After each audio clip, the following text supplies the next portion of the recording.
They're not I'm not drinking, so I'll just have that. It's just about the journey on your palate. We have been overlooked. Why the hell did I do that?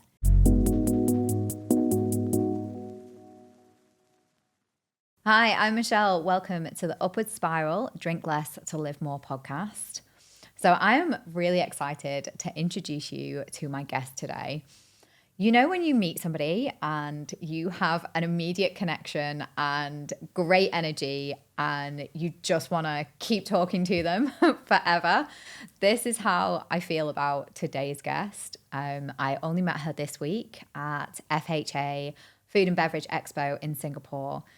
She has got the most amazing non-alcoholic alternative and just an incredible story. I can't wait for you to hear it. So today I'm going to introduce you to Catie Fry, founder and head distiller of Clovendo, zero and low proof non-alcoholic spirits. Hi, Catie. Hello. Welcome to Singapore. Thank you. It's been a whirlwind. Yeah, it's been a hectic week. I'm really surprised that you are still standing and awake. Yeah, just. I said to you in the car that I can't, believe how on you have been this week. Every time I visited your stand, it has been so packed, so much interest, and you have just stood there with the biggest smile on your face and the best energy, just showing your product and your passion for what you're doing. How's the experience been for you? Yeah, it's been great. But if it was like graphed from like Monday through to Friday, you'd see that energy and that smile was by today it was still there. But yeah, my voice is going a bit. Yeah, it's been a great week, and I always knew Southeast Asia would be where my product will probably take off. I've always felt that. So I kind of went, if there's anywhere I was going to start in terms of exporting, and Singapore was probably really the best to start with. And certainly proved that way. So there's definitely a demand and there's a thirst for it. So, okay, before we get into the spirit, I just wanted to ask you, what is it like being a female founder and distiller in a predominantly male industry? That's a loaded question. It is, yeah. And one I've got myself into a bit of trouble for, but trouble I don't mind. That's the whole reason I actually started this business. To give you a bit of context, I co-founded a distilling company about 9 years ago of Central Queensland, up with a group of blokes. So all males, and then myself, and I had 2 small children at the time as well. So yeah, I don't really need to spell it out too much, but found myself pretty soon being kind of sent to the back a little. But, I don't put that blame on my business partners and my husband. I put a lot of it on myself as well. That unconscious gender bias of, where we sit in our positions and that structure, like I'm mum and the dad's at the front, at the helm. I started that company thinking, I'm one of the team, didn't really realise how far to the back I was kind of going to be placed, and it infuriated me. And that's okay. It led me to starting this company and being pretty fierce and gritty about staying here and owning it. It's a male-dominated space, the manufacturing industry, the distilling industry. Look, more women are coming into the industry and are feeling a lot more comfortable coming in, but there's a long way to go.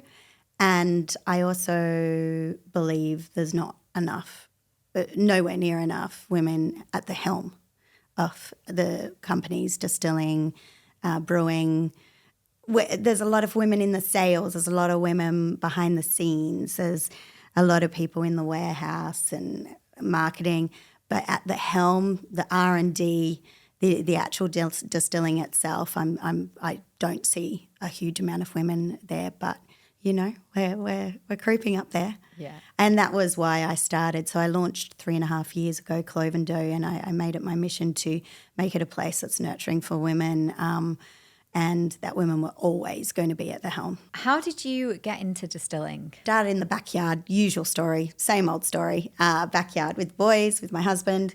I was kind of working, like playing around with an 80-litre still with the boys out the back, cooking some rum and gin, vodka.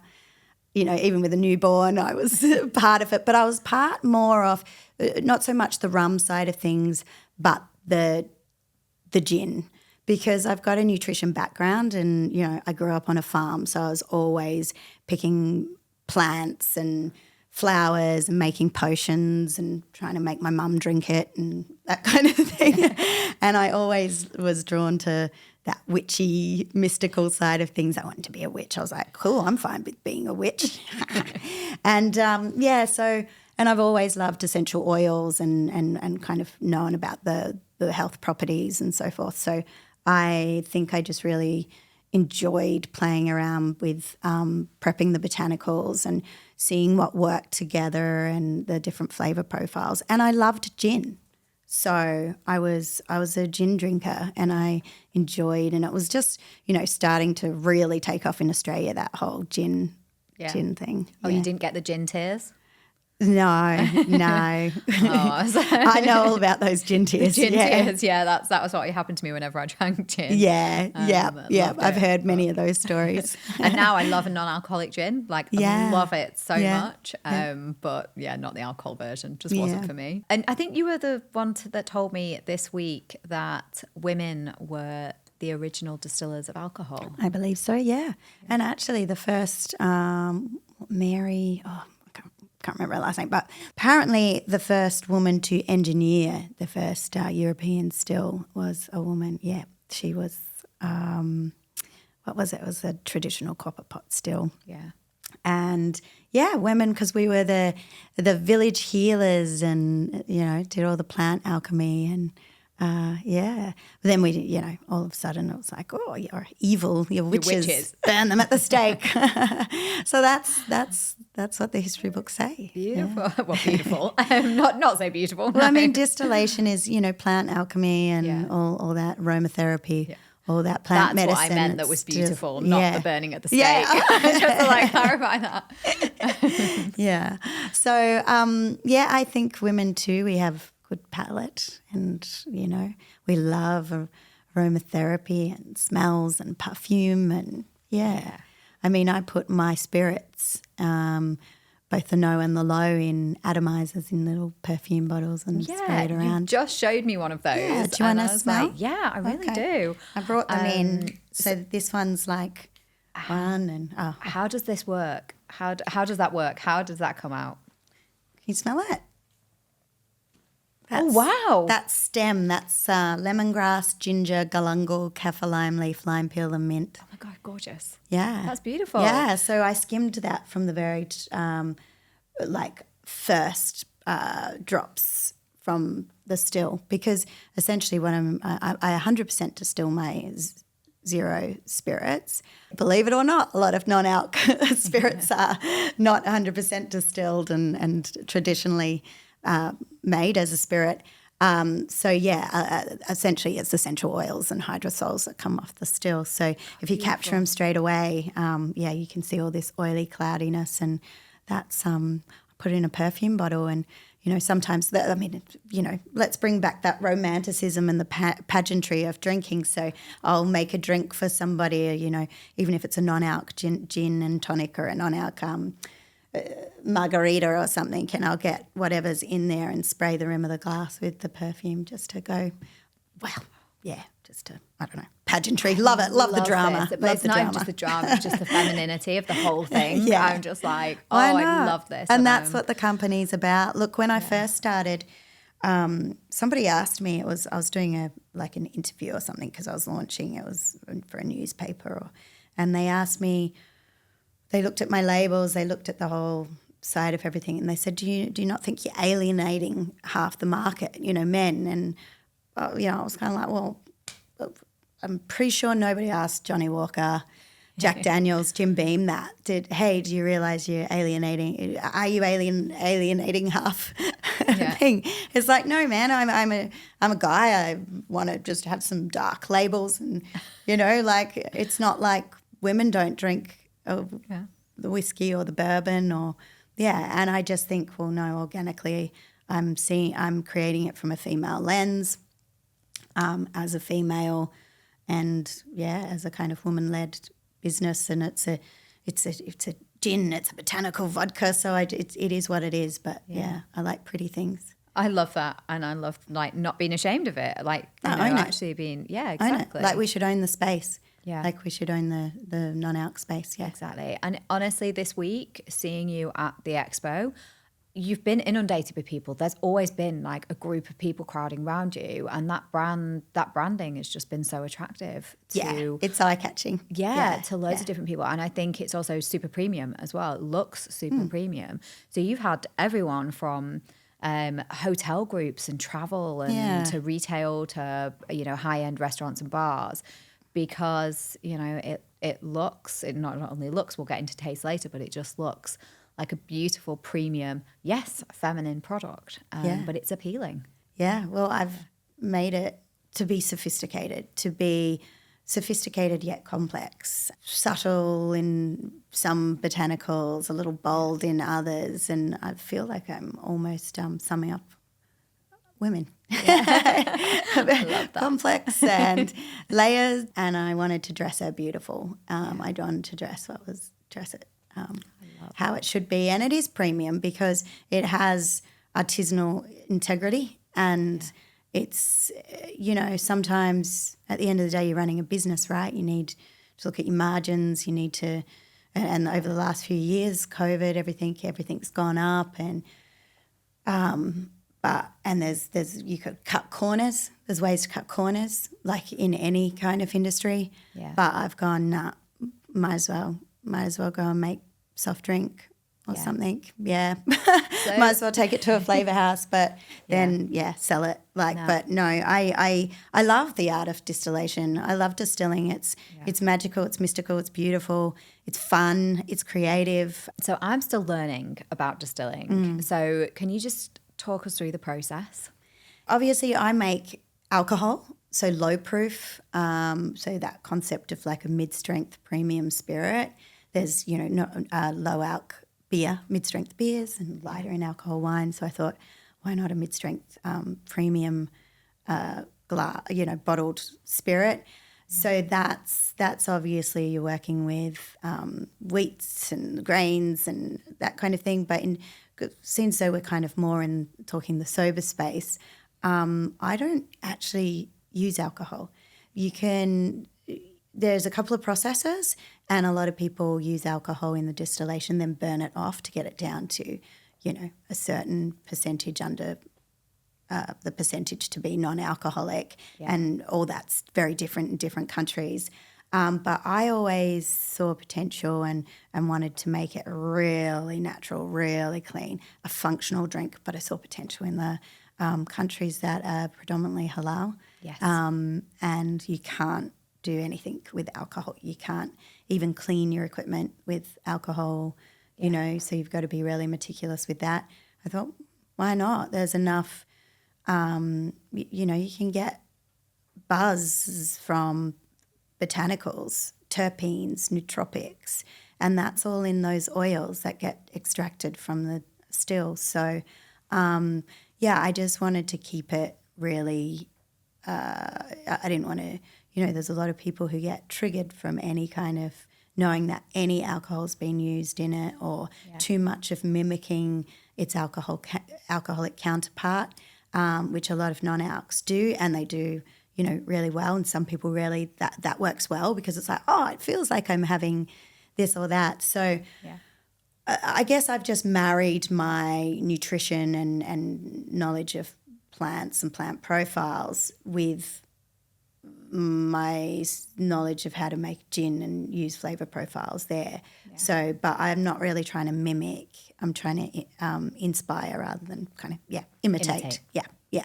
And that's our motto. inspiration, not imitation. And I think that's, you know, some people are like, oh, I want something to taste like this. I want to know that this is going to make it like something that's really going to be a Negroni or whatever. But I've done it in a way that's more, here you go, amateur or professional mixologist, have some fun, get creative. This is to inspire you. What can you do with these 21 organic botanicals across this range of three infusions you've got? Yeah. Like if you want to bring out that lemongrass, you think about you play around with it. And that's fun because it just means it's kind of, it means there's more exploration available to them in the sober space, and it can get people excited. So you might get a person behind the bar who loves working with drinks and they're like, oh, it's a 0 proof, oh, blah, blah, blah. But, you know, some people might find it really fun and then get excited, and then people taste it and get more inventive on the menu.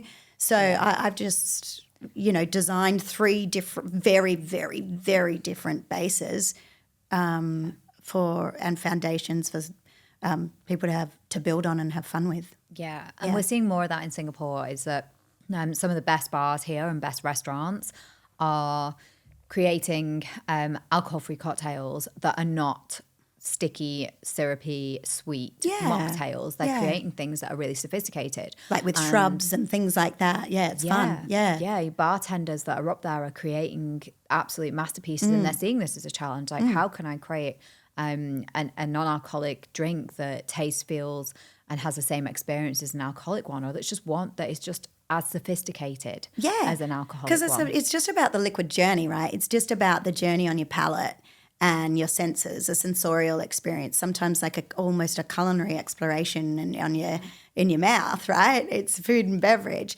That's what it is. It's like, take me to, you know, I've got a Southeast Asian inspired one. Maybe take me to Koh Samui on that holiday I had, like, you know, made love to that gorgeous woman, or, you know, or take me to my granny's backyard where the lavender and the wind blows, you know, goes right up my nose, and then I get a waft of lemon myrtle that reminds me of that time in Australia visiting my nan, or those kind of things. And that's what's really, really special about it, because you're not just getting this full burn of alcohol or whatever either. You can have some fun. But in saying that, what I've done is with those flavor profiles, I've tried to make sure that like the botanicals shine through at different times as you're savouring it or sipping on it. And with the help of a good mixologist or a creative person who loves their drinks or foodie, they can come out at different times and have that journey, but not so laborious, because I mean bars still have to make money, but people don't want to be there muddling everything. Oh, do I still have that mint in the garden? Oh gosh, have I got? Yeah, do I need to zest that? Well, it's all kind of done in the bottle, so it's like you don't need too much.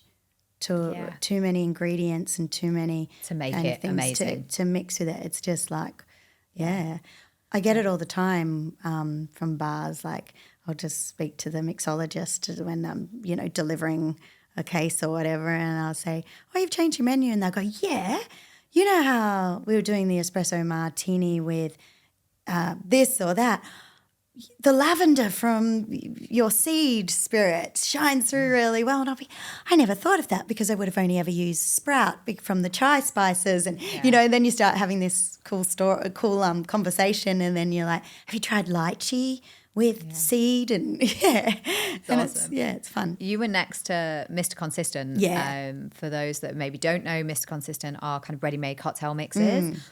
Great to be mixed with alcoholic and non-alcoholic spirits. And I tried some yesterday. I think I tried their lychee, I think it's a lychee martini, whichever their lychee one was, with your lavender product. And it was just so good. Something that a taste I'd never really had before, and 2 flavors that I would never have put together. But it just landed absolutely beautifully. And again, that was just like 2 products, 2 ingredients. Yeah, and that's totally why I said that, because I would have put lychee with stem, you know. And I have a bar that does do a lychee martini with stem.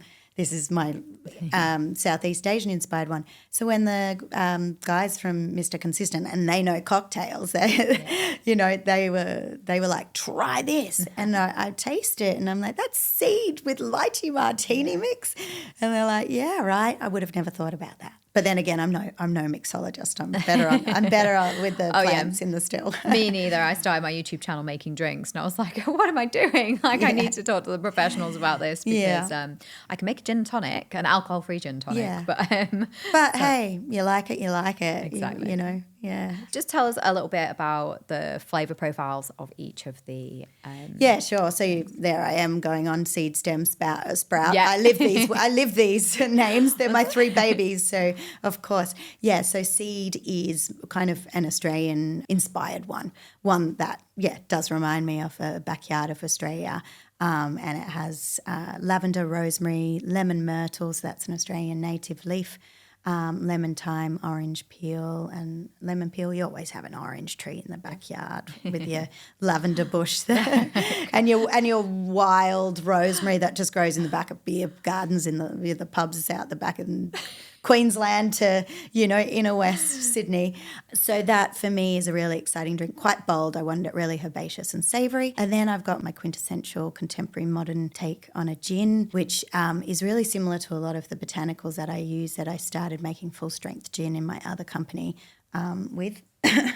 And that's just like organic rose petals, but like heaps of like cinnamon and cardamom, coriander seeds, cumin,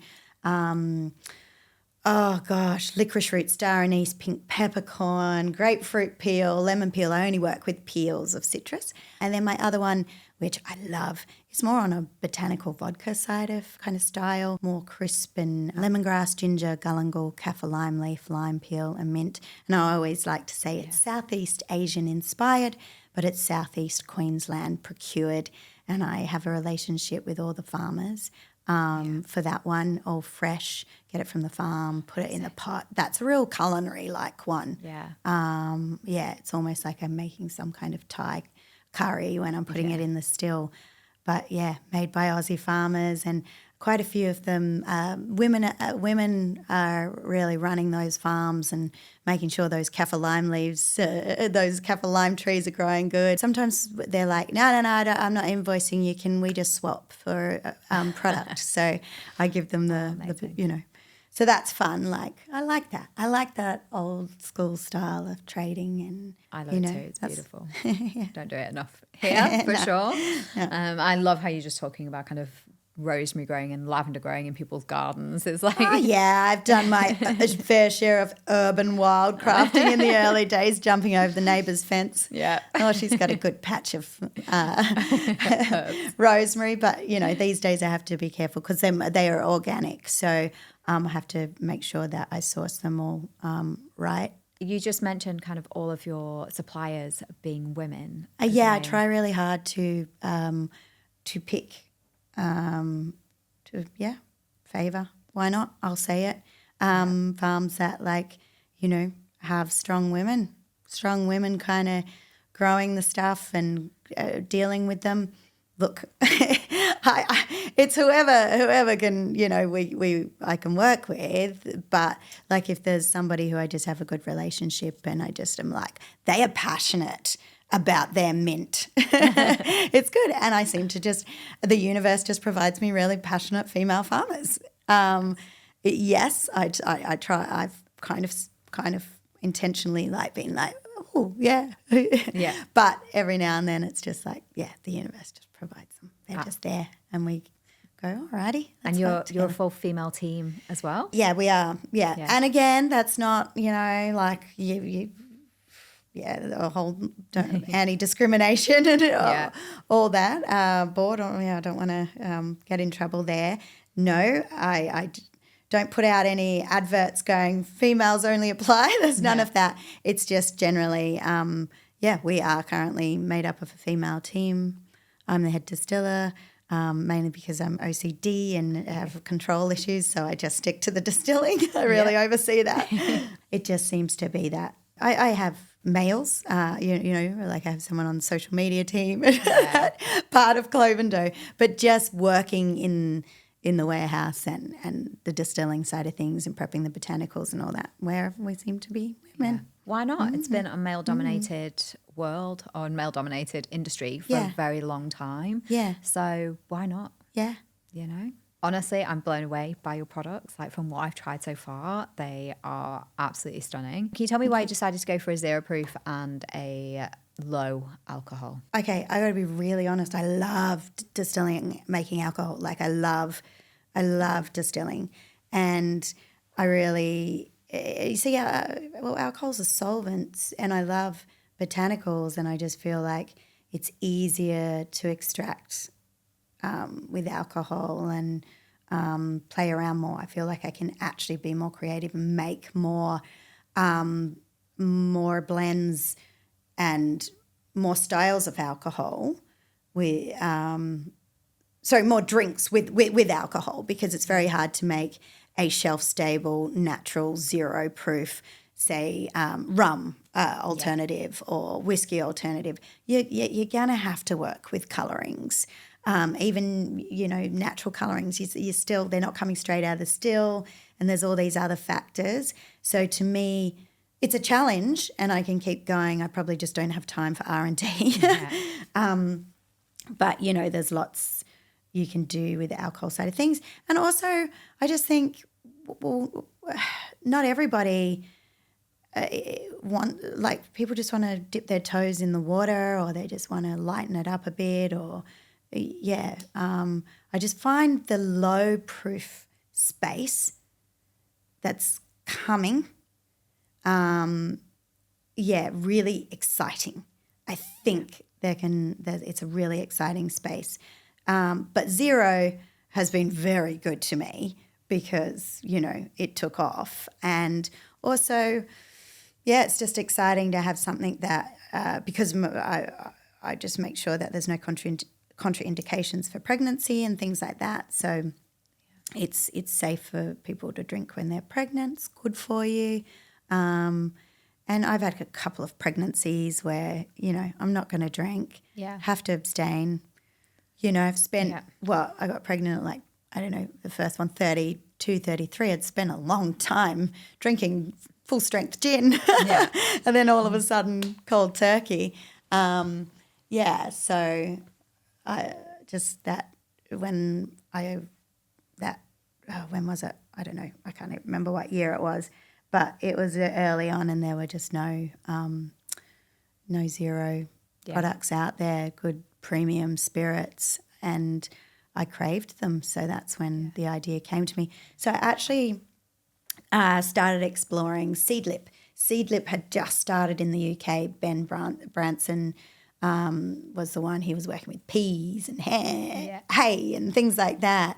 And I heard about it. I researched it because this is like 2010, 11, I don't know, something like that. But this was before Diageo, brought in and all that kind of thing. And he was there with his copper stills out somewhere in the UK, putting hay in a still and things like that. And I remember reading something about him, and it was they asked what got you into it, and it was a book called The Art of Distillation.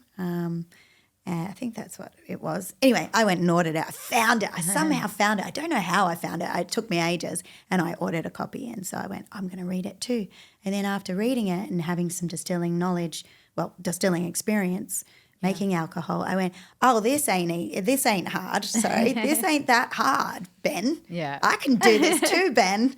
And I got some other ideas for flavor profiles, and I was like, thank you, good on you. And that's when I started. And to be honest, this is an Australian expression. I'm spewing.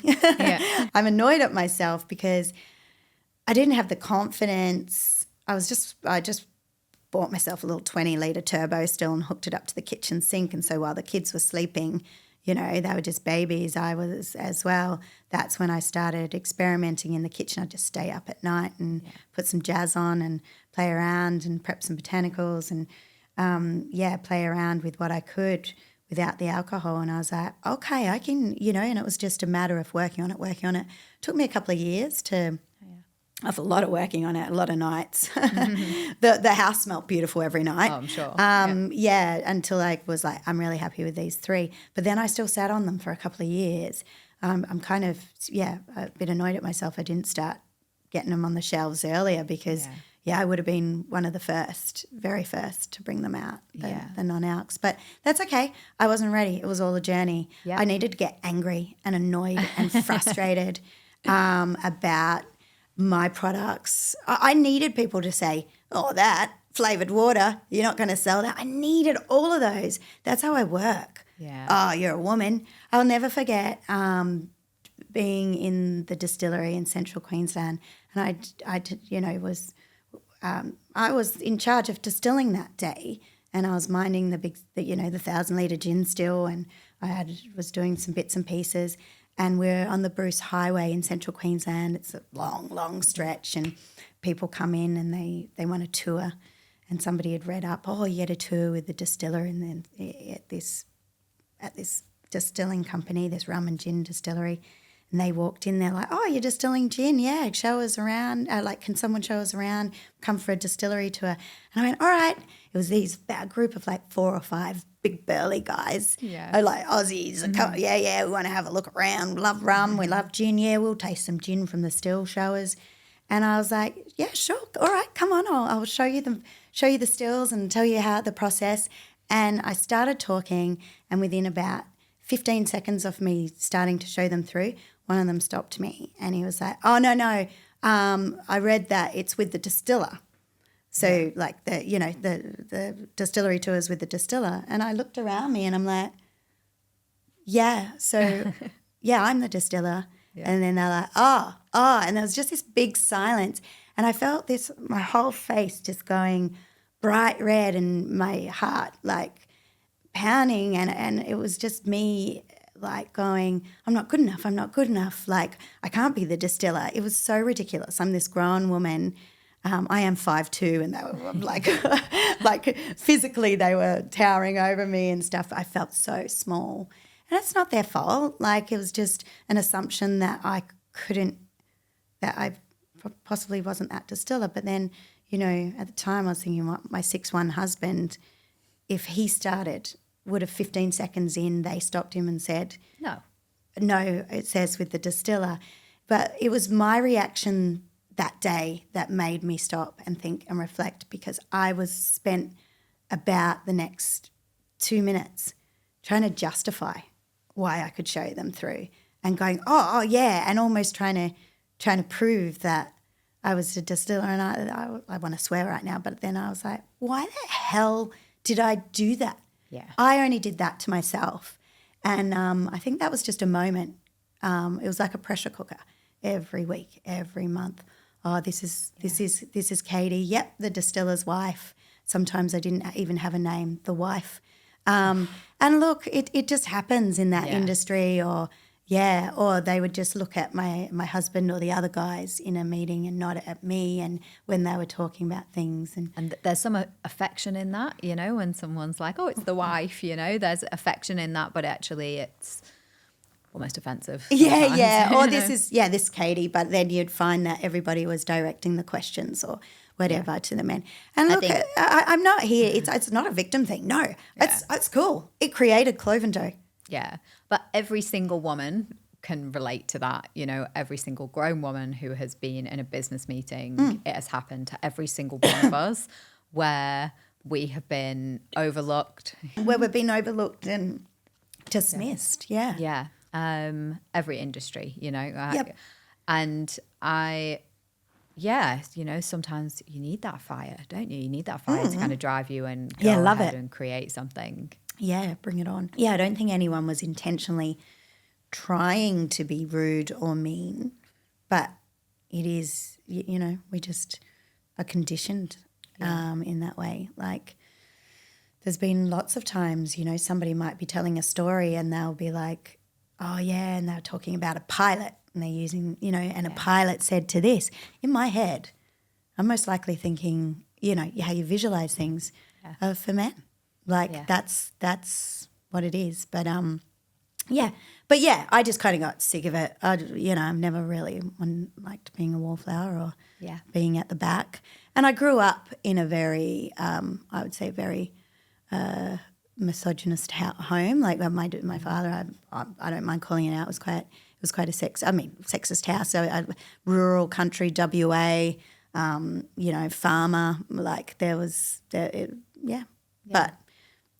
I'm not picking on my dad. That was how he grew up, and then that's how it was. And I guess I kind of thought that's how it had to be until each year I grew, and then I had sons. That changed a few things once I had sons. Right? Yeah, I got one of each, so slightly different dynamic. I was like, I've got a big job here. Yeah, absolutely. Yeah, so. Yeah, I just never wanted to be the distiller's wife. Like my mum was the farmer's wife, because my mum was not the farmer's wife. She was the farmer, and she was the primary caregiver, and she was a multitasker, and and she didn't deserve to be just the farmer's wife. Yeah. She wasn't the farmer. It annoyed me. God, it still annoyed me as a kid though. I was always like, hey. Yeah. But I didn't really realise how much it annoyed me until I became an adult myself and found myself somewhat looking in the mirror. Yeah. At that. Yeah. And you know what? My mum is just my hero and like my idol. You know, she was a nurse, a theatre nurse, and she studied so hard, kind of went into management, and, you know, by the time she retired, she was COO of a hospital group, and she was opening like multiple hospitals a year, you know, getting involved in the building and everything. And she just worked so hard from, you know, being a nurse and worked her way up, and I'm in awe of her. You know, she is my absolute hero. So, you know, I know about mums that are grafters and multitaskers and caregivers and have these incredible careers, right? And look, we're each generation, well, that was one of the things, right? I had a distillery, my boys, mum and dad, they grew up on the distillery floor, like, you know, they know the smell of molasses and cane and botanicals and all sorts of things. I'm not really proud that they grew up on a thing. We had picnics and when we needed to distill and all that, but we own this distilling company, and Warren my husband make the rum and all that kind of thing, but it wasn't until I started my own company, distilling company, and said, you know, my husband and I was like, well, you know, that's you run that one and I do mine, and I stay in our own lanes. And he doesn't even know my recipes. Like, I've been asked that one too, by the way. Sorry, FYI. I've been like, so does Warren, again, is my husband. So does Warren distill them for you? Like, I've had that from people. Yeah. So does your husband distill them and you? No, my husband would not know the recipes. I keep that very guarded, thank you. And we stay in our own lanes. Anyway, the point is, I digress, which I do a lot because I'm ADHD and that happens a lot. My boys now, when they're talking to people, I sometimes hear, my mum's a distiller. Yeah, and, you know, it's not just my dad's a distiller. I wonder if even working in the distillery, because Warren is kind of at the helm there because rum's his passion and it is predominantly a rum distillery, and if I was just working away with the gins and stuff, and if I hadn't stood up and been like, I'm starting my own company and owning my space and my niche kind of part in the industry, whether my kids where they would place me. Yeah. But now they're like, my mum's a distiller. Yeah. They're my biggest fans, by the way. So good. So you've mentioned ADHD and OCD on this podcast. Tell us about what it's like being neurodivergent and creating something like this. Being neurodivergent is really interesting when it comes to business, because I think, what is it? You've got your visionary and your integrator, and integration is not so strong in a neurodivergent person. We can get distracted really easy, but our hyper-focus can create wonderful things. Our hyper-focus can also be an obstacle, many obstacles. I got formally diagnosed like 4 years ago, I think it was, because I recognized in my son, I was like, oh, hello there. And I was like, okay, I went to actually to a psychologist and stuff to find out, just tools I could use with my son. And they're like, so when did you get diagnosed? And I was like, what? And within 10 minutes, and then when I told everyone, they were like, see us falling off the chair, Catie? Of course you are. But, yeah, it's been a really interesting journey because I suppose you go through all these cycles, like a little bit of grief, a little bit of this or that relief.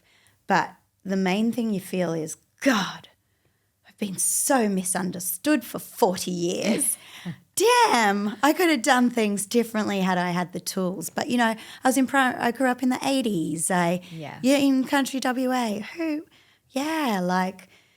You're just naughty and a show off and you didn't shut up and you... Oh, maybe I need to be tested. This is all sounding a bit familiar. No.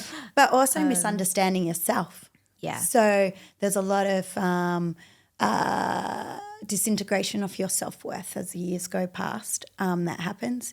It's actually really, when I look back, I can get really sad about it. Like I just kind of think, damn, like if I had have maybe just, it's not about a label, it's just about some empathy for yourself. Yeah. Rather you look at it as a bad thing, or you might be a bad person, or you might be a annoying person, or you might be you mustn't care about that. No, your executive functioning isn't the same as a neurotypical. Your dopamine levels, you need, all those kind of things. And now I understand them more because I needed to find the empathy and the understanding and the tools to deal with my son. And now I'm trying to give them to myself. But unfortunately, some people think that might be an excuse, and that makes you feel a little bit annoyed because you're like, oh, yeah, well, sorry that after 40 years now I'm like, yay, maybe I'm just not like everybody else. Crap. And I thought, yeah. Yes, I can be. But, but most neurodivergent people have a lot of creativity that they need to get out. And I found that it's creative for me, distilling, but what's not creative is running a business, and it's awful and it can be very stressful and overwhelming. Yeah. I call it like a tumultuous lover where I'm just about to go, nope, I've had enough. That's it. I'm throwing it in. I'm leaving you. Someone else can have you. Mm-hmm. And then something will draw you back in, and then you're all passionate again, and then you lay awake at night going, oh, my gosh, yes, if I could distill that bottle brush and finger lime together, that would be so sexy. And it's just then, oh, yes, I've got it flowing again. And then you get up in the morning and, it's very tumultuous. And then other times you hate it. You want to smash all the bottles. And yep. Okay. Sounds a bit like content creation, to be honest. Yeah. It's a push-pull thing, but I love it. I think it's just about having the tools to be able to channel that energy. And if you'd have had, it's also kind of like looking back going, if I'd have known what I know now 20 years ago, and if I'd have had the tools 20 years ago, maybe been able to. But the universe is as it is, and everything happens at the time that it should happen, when it should happen. Exactly. And exactly what I believe. So now was the time to discover it and to work on it. Yeah, and I think just, as more and more people become excited about the space and there's more consumers, going, oh, yeah, actually, that's a whole new world. Maybe I've been tired for a while of alcohol and of the way I feel and the vicious cycle. Like now I'm excited. And the more I'm seeing that excitement, and the more things I'm coming to, like flying over to Singapore to do this and meeting new people and new spaces. And then you've got this other culinary influences and everything too. And you're like, I never thought of that, as you're talking to somebody who might be from Japan, said, we've got this over in Japan, and like telling you what they've got. And then you're talking about, something that you're working on. So there's just this mix of like excitement. Yeah. So that makes me more excited the consumer's thirst makes me more excited as a distiller. Like I have so many recipe ideas. Yeah. I just really need to cut down on the other aspects of the business and get a really, really good integrator back into this business, and so that I can get like all crazy on my. You know what? I'll bring out Frankie. That's my 20-litre turbo still from the back of the Let's do it. distillery, and just start, that's what I want. I want to start those nights again. Kids can put themselves to sleep now, and get that jazz getting them back to help on. you. Oh yeah, they do it. Oh, trust me. They're like, "Do I have to de-stem kaffir lime leaves again, Mum?" I'm like, "Yup."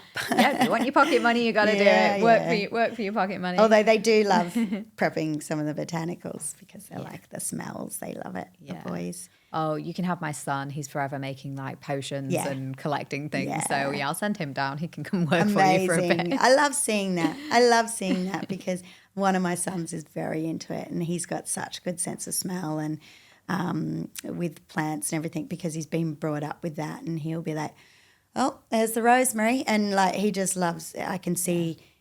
This is the ADHD one too, the one that like is my little mini me, and I can see he's got that passion too. But I'm not really surprised. Like their dad's a distiller, their mum's a distiller. They were brought up that way. I like honestly, they get the jigger and the shaker out and make cordials with it. And sometimes I'm a little bit like boys, but this is good that I'm encouraging it. But okay, they drink out of martini glasses and stuff like that. It's cute and sometimes a little bit worrying, but but not if they're also around 0 and low proof as well. 100%. And, if your husband's distilling alcohol, actually being able to from an early age say, look, you've got choices. Like completely, this is not when we were kind of younger and in our teens and 20s, everybody drank. Like I didn't know a single person in my life that didn't drink. No. And there wasn't the option, there wasn't a half and a 0 proof. And now there is. And so for your kids and my kids growing up, it's like they're going to have those options. They're going to go to bars and restaurants and be able to. Oh, completely. I never thought of it that way, actually. Yeah, I never really thought of it that.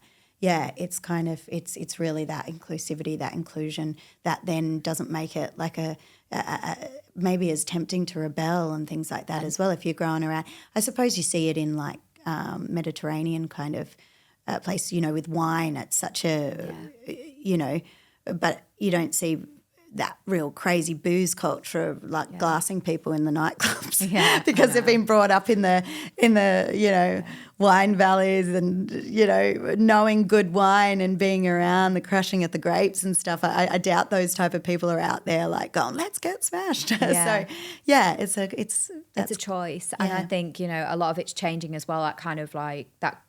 What we call in England that kind of lad culture and ladette culture of like, okay, let's go and drink as much as we can. The goal is to get absolutely smashed. That is definitely changing. Well, do you know what helps change it? Social media, because everything you do. And then it's on LinkedIn and your boss is your Facebook friend and you're like, regret that you said that you accepted their invite. Like, you can't get away with it. There are you can to some degree, but like, I need to go through my Facebook and delete some pictures because for me, like social media came out when I was kind of in the last year at uni. Yep. So I kind of got to do those early years, that kind of the drinking from like 16 to 21 without social media. And even from 21, like we didn't have smartphones, we didn't have camera phones. Like you would take your digital camera on a night out, you would take a picture, then you would have to go to your desktop, upload it, and then actually upload it to Facebook. So most people couldn't be bothered doing that. I used to do it. I was really into social media, so I used to do that all the time. But there are some dreadful But do you pictures. know what? Like, don't delete them. That's your story. That's your journey. True. Like, own it. Like, that's what led you to where you are. Don't delete it. That's what it should be about, right? It's a journal. It's like A moment in time. Of course. Yeah. Just if you've recently become sober and you've been a bit of a party person, like that's what led you to it. That's all right. Those times are what they were. We spoke about that earlier, didn't we? I was just like, I'm trying not to regret like every time I drank, because I had some of the best times of my Course. life drinking. Yeah. Like I That's really why it's hard for enjoyed most it. people to give up, right? Yeah. And because you do have, it's pretty easy to forget the good. It's like anything. You can forget the bad times. Like how many times 10 years later after splitting up with someone, they were actually a bit of a douchebag, right? But 10 years later, you're kind of like, oh, and they're smiling and they're looking like they show their best face, their show reel on social media, and they're like, oh no, actually he is a nice guy, isn't he? Yeah, he's sweet. Then you go back to that time you're in like Greece and you're like laughing and whatever, and the wind's blowing in your hair, and actually he's cool. You forget that like he used to do all those annoying things. Like that's what a lot of our experiences are. You don't forget a lot when you have a trip, like those times where you had to wait for that bus for 6 hours, or you got stuck out in the middle of the bush, and you were like, or you remember the good times, and that's why it's hard and to give up the booze for a lot of people. That's probably why the low proof for me kind of is like, I think you don't. For some people, they don't need to give up. They might just need to go, you know what? Yeah, in the weekdays, I go 0. Then on the weekends, I might just, go low proof, or, you drink. You're used to drinking wine every night. On the weekdays, maybe just go, I might just go a lighter in alcohol wine or a 0 proof. This is what my mum and dad did. So my mum and dad have always been big drinkers. They're the most fun people and always have a great time. I just remember growing up, they used to have a bottle of wine every night, and over the last kind of 5 or 6 years or so, they've really cut that down, and they've started to go for the low or no options. Yeah, well, it means you can still have that drink in your hand, because having an empty glass ain't going to cut that. You know that yourself, even if Joe doesn't know who's standing with you, but you can, it's empty. Like, what are you, like an extra on a film set? Like, you want it full of something, and you want that taste, and you want to feel that experience. So if you're drinking something that traditionally, like it's half to what you traditionally would have, the alcohol content, but you can still fill up your glass. And if that's a way to ease your way off, it's just, like it's a no-brainer. If it's a 0 drink that does give you that same kind of feel that you're having that whiskey on the rocks. So, It's just, it's inclusivity and choice. Yeah. And even though I don't drink anymore, it's for those people who want to be able to have a night off or a night or two off, and be able to have that flexibility to make that choice, not being judged for it, and still drink something sophisticated, whether they're at whatever stage they're at when it comes to their drinking. Yep. We see that with the whole market as well, right? Like I think when the press and talk about kind of alcohol-free options, often they talk about people who are sober, people who aren't drinking, where actually non-alcoholic options are for anybody who just doesn't want to drink, or doesn't want to drink that day or that occasion or in that moment. Yeah. And I think my mission here is just to really let people know that there are these incredible non-alcoholic alternatives that are not a second choice. They're not I'm not drinking, so I'll just have that.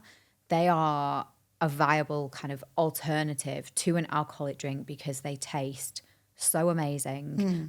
They're sophisticated, they're beautiful, and they can work well as cocktails or standalone. And I think there just needs to be so much more awareness for this market and this category. Yeah, well, you're seeing the big guys are helping that. Like, it's one of those things, because as a producer of it and someone who's trying to making a living from it, it is hard, because the big guys come in and they've got the money behind them, they're backing the margin, because often the production is a bit maybe not as artisanal and so forth. I won't. I'm not going to say what I want to say, but and not all the big guys, but just saying that, like, it's annoying sometimes, because you're like, that, of course, they got the money into the marketing and all that, and they're nailing that marketing, and they're nailing the packaging, and they can get to the consumer like in their face.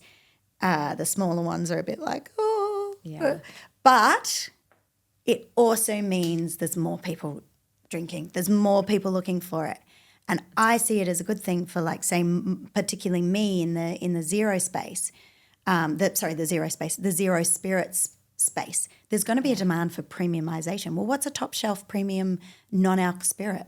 Yeah. That's going to come because as it gets more and more people wondering what they're paying for, and then they're going to look at the artisanal quality of it, the integrity behind what's in it, and then that's when the smaller batch producers will start to shine a bit more, because then there will be, I think the beer category, they've nailed it, the zero beers, which is great, because a lot of, I'm being very generalised, but a lot of guys drink beer, right? Yeah. And a lot of, there's this kind of, in a lot of countries, UK, Australia thing, yeah, mate, like beer, you got to have beer, knock off, have a beer. There's been lots of times I've been at, like, barbecue, and I'll say to my husband, who's been drinking beers, and I'll be like, oh, I'll drive, and he'll be like, no need, I'm sober. I'll be like, what? And because he's drinking a big guy, a beer that they've just done so well with the labelling itself that you don't know. And he was happy to do it because people weren't noticing. I didn't notice. Yeah. And I'm pretty sure we notice those things, especially because I'm in that no-low category. So I kind of, what's out there? What's new product?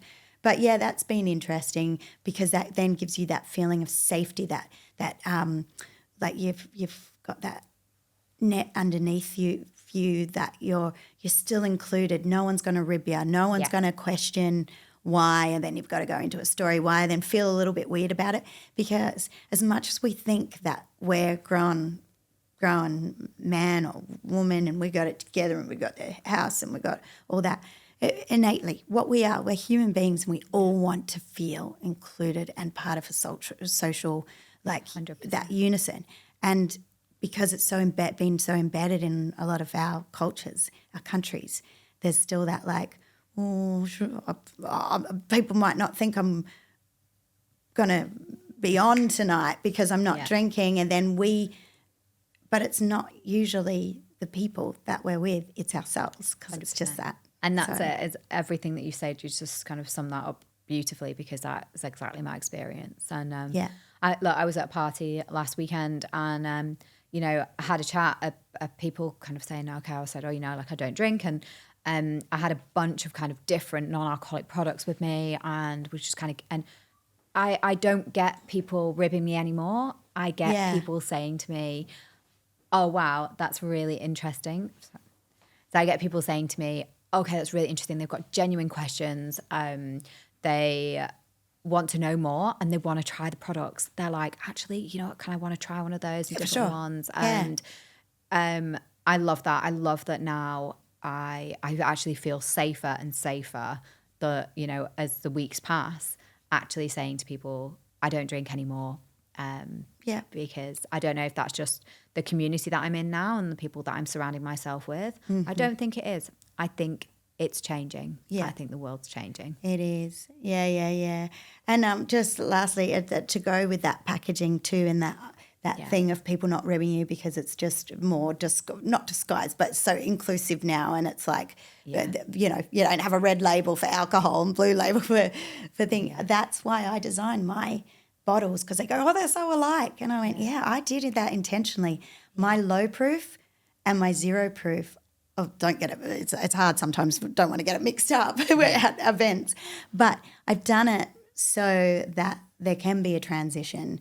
That you have to really look and care to notice if you're looking on. But one thing that I did notice with a customer, I have a long time online customer, and he started ordering my 24s, which is my low proof, and then over the years, and it was about a year or so ago, it started all low proof orders, and then he would mix it up with a bit of zeros, and I'll go, and then now he just orders zeros. And I asked him, I rang him up about an order, and I said, I noticed your thing, and he goes, I just transitioned. I went, I couldn't really the tastes, the profile, flavor profiles, all that was there. And then all of a sudden I didn't need that alcohol burn and that feeling anymore. And and I was like, that's awesome. Yeah. And a lot of that was to do with the packaging and that kind of idea of like, you want to be, inclusion is, well, here's an alternative. It's all about alternatives. I have loved talking to you today. I really have fallen in love with you and your products over the last few days. They are truly so beautiful. The products, both the liquid and the packaging and everything that you stand for as well. Like, it's all magic, and I really encourage anybody who's listening to try them because they're so unique. I've tried hundreds of different non-alcoholic alternatives and there's nothing like this in the market. So I really do encourage anyone to try them, and I cannot wait to like follow your success because they are, it's going to happen. Thank you. Thank you so much for talking to me today. I will link, of course, to everything below, and I would love to catch up with you again in the future and just to kind of see where this goes. Thank you. You're making me a bit teary. So just one quick last question before I go. Is there anyone in the industry who's really inspired you, whether they're creating product or creating community or just content and storytelling and talking about this space that you think I should talk to? There's so many, but I can only just say who I admire and was inspired by, and was Ben Branson from Seedlip. I think he was the first in it, and he worked in bars, and he was just like enough, and he just I started Clovendo from reading an interview about him and picking up the book that he picked up. And so for me, I just he inspired me because he just went, all right, he's a game changer. Awesome. That's pretty awesome. Ben, I'm coming for you. Enjoy your next couple of hours. Yeah, tomorrow night you're flying back home, but enjoy the rest of your time in Singapore. Thanks, darling. And thank you so much for coming.